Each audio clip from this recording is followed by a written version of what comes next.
Hey everyone, today I'm going to show you how to gradient mask an image in Figma.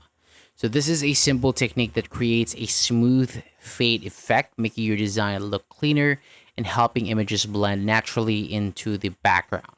So let's get started.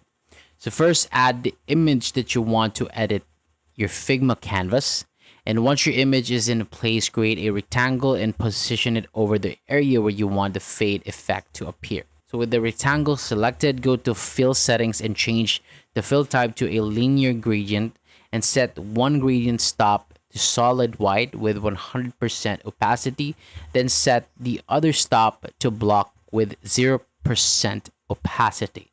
After that, adjust the direction of the gradient until the fade looks the way that you want.